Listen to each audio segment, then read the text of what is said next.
my name is Heng. I'm the owner and sole author of the TOYSREVIL blog, and I blog about designer toys and entertainment and music via different blogs. But main focus for this Q&A is the TOYSREVIL blog.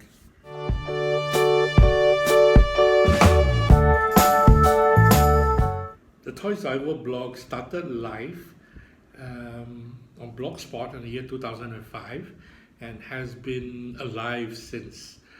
Before Blogspot, I was on another platform, Multiply, and I was there for quite some time. I was blogging personal journals and posting pictures. So essentially a blog is essentially the same thing. So it's a natural progression. When I started the blog in 2005, it was more a personal blog. I talked about myself a lot. I talked about the toys I collect, the movies I watch. I was still active in the film and television industry.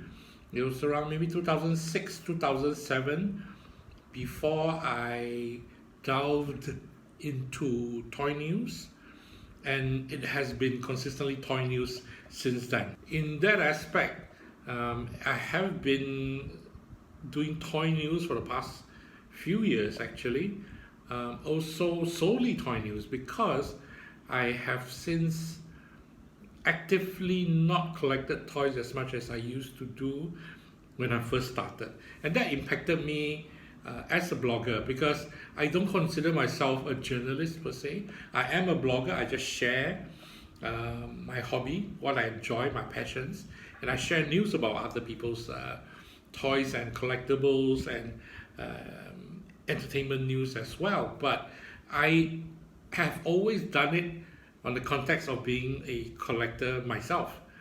But the past, more recent years, I've not been collecting that actively, so that impacted how I view things, my point of view as well. So to answer the question, how far do I want to go? I need to ask myself, how far do I want to go talking about things I no longer actively collect? Not for my lack of interest. I want to, but physically or financially, I can't afford to. So that is something that has impacted, or rather affected me in how I blog, in that sense. So I really don't know how long I will go. We'll see.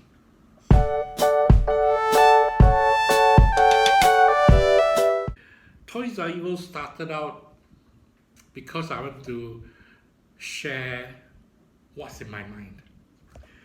During that time, as I was looking at other multiply platforms and other blogs as well, it interested me in the context of a person being able to share what they feel.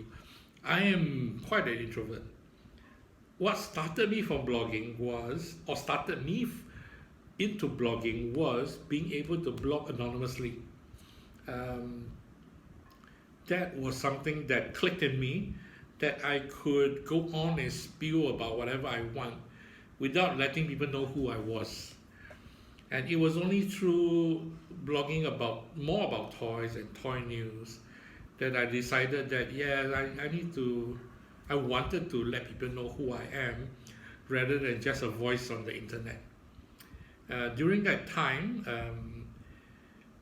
what spurred me on or inspired me about toy news was actually eBay. A lot of information that I gathered as a collector myself, I spent a lot of time on eBay. eBay indirectly led to the formation of the name TOYSREVIL. Anyway, the story I'll tell another time. But a lot of toy information I gathered was from eBay. The logic was, every time you see a whole chunk of text on eBay, I figured it was probably official text released by the makers of the toys themselves, because they want to tell people what the toys is about. And folks who are selling them, after a while you figure out what is a sales pitch versus what is a press release. And that's where I start to have education, or educate myself on the toys, the creators of the toys, the designers, during that period. One of the artists I always remembered, or the designer, was Michael Lau.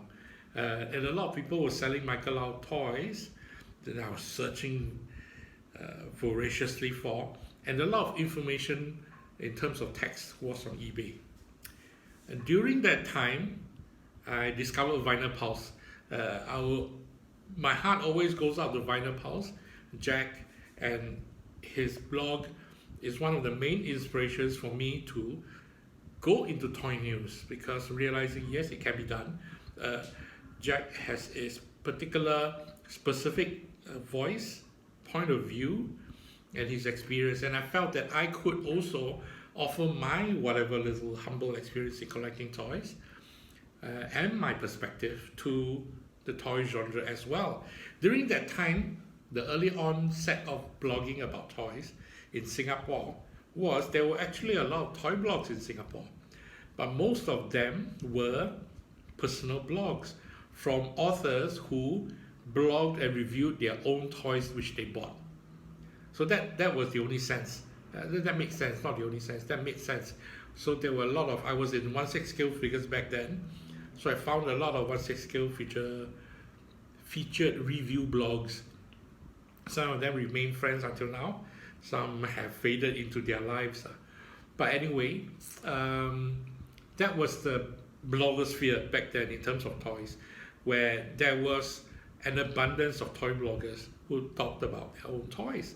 So that makes sense to me as well, because I also want to show off my toys, although there might not be what we will call the more expensive toys. I started with a lot of my Sunday flea market toys, which I myself personally adore, and then it progressed from there.